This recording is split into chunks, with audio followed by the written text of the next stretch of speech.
Namaskaram. Very good morning all.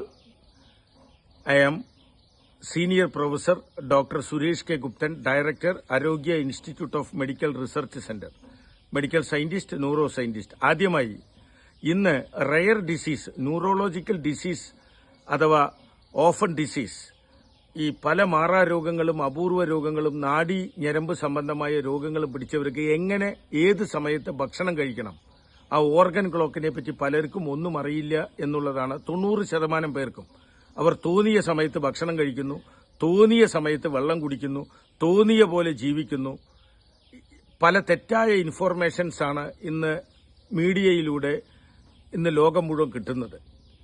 നിർബന്ധമായും നിങ്ങൾ കൃത്യസമയത്ത് ഭക്ഷണം കഴിച്ച്, കൃത്യസമയത്ത് വെള്ളം കുടിച്ച്, കൃത്യസമയത്ത് ഉറങ്ങി ചിട്ടയായി പ്രകൃതി നിയമങ്ങൾ അനുസരിച്ചാൽ മാത്രമേ പല മാറാരോഗങ്ങളിൽ നിന്നും രക്ഷപ്പെടാൻ പറ്റൂ. അതുകൊണ്ട് ദയവ് ചെയ്ത് ഈ റയർ ഡിസീസ് അഥവാ ന്യൂറോളജിക്കൽ ഡിസീസ് പിടിച്ചവർ പ്രഭാത ഭക്ഷണം 8 മണി അല്ലെങ്കിൽ അറൌണ്ട് 8 മണിക്കും ഉച്ചയ്ക്ക് 1 മണിക്ക്, ഹൃദയം ഏറ്റവും നന്നായി ഹേർട്ട് ഫംഗ്ഷൻ നടക്കുന്ന, ഹൃദയം ഏറ്റവും നല്ല ഉച്ചാവസ്ഥയിലെത്തുന്ന സമയം 1 മണിയാണ്. കിഡ്നി ഏറ്റവും നല്ല ഉച്ചാവസ്ഥയിലെത്തുന്ന വൈകുന്നേരം 7 മണിയാണ്. ദയവ് ചെയ്ത് എല്ലാ ന്യൂറോ ഡീജനറേറ്റീവ് അസുഖങ്ങളുള്ള പേഷ്യൻസും രാവിലെ 8 മണി, ഉച്ചയ്ക്ക് 1 മണി, വൈകുന്നേരം 7 മണി. ഇതിൽ വളരെ പ്രധാനമുണ്ട്, നിങ്ങൾ ഉച്ചഭക്ഷണം സ്കിപ്പ് ചെയ്താലും ഈ അപൂർവ രോഗങ്ങൾ പിടിച്ചവർ ഒരു കാരണവശാലും പ്രഭാത ഭക്ഷണവും രാത്രി ഭക്ഷണവും ഒഴിവാക്കരുത്. കാരണം ഹൈപ്പോഗ്ലൈസീമിയ എന്ന് പറയുന്ന അവസ്ഥ, രാത്രി ഭക്ഷണം കഴിച്ചില്ലെങ്കിൽ ഗ്ലൂക്കോസ് ലെവൽ, സോഡിയവും പൊട്ടാസ്യവും, ഇതിനെ പറയുന്ന നമ്മുടെ ഹൈപ്പോകലീമിയ, ഹൈപ്പോനട്രീമിയ, ഹൈപ്പോഗ്ലൈസി, ഇത് ഒരേ സമയത്ത് വരാൻ രാത്രി ഭക്ഷണം കഴിക്കാത്തവർക്ക് സാധ്യതയുണ്ട്.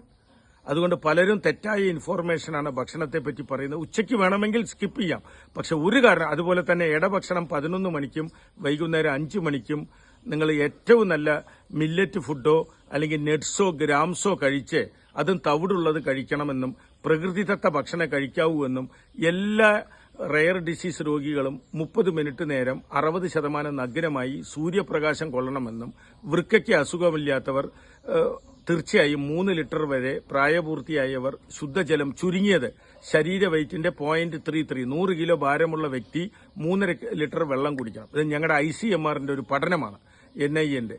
അപ്പോൾ ഒരു സീനിയർ പ്രൊഫസർ, ഒരു ശാസ്ത്രജ്ഞൻ എന്നുള്ള നിലയിൽ ഭക്ഷണക്രമത്തിനും എപ്പോൾ കഴിക്കണം എന്നുള്ളതിനും, എപ്പോൾ ഉറങ്ങണം, എപ്പോൾ വെള്ളം കുടിക്കണം, എന്തിനും ഒരു ചിട്ട പാലിച്ചാൽ നമുക്ക് പല മാറാ രോഗങ്ങളും അപൂർവ രോഗങ്ങളിൽ നിന്നും രക്ഷപ്പെടാം. Thank you. ഒരു ഇൻഫോർമേഷൻ മാത്രമാണ്. Professor doctor Suresh K Guptan, ആരോഗ്യ റിസർച്ച് @gmail.com. Thank you.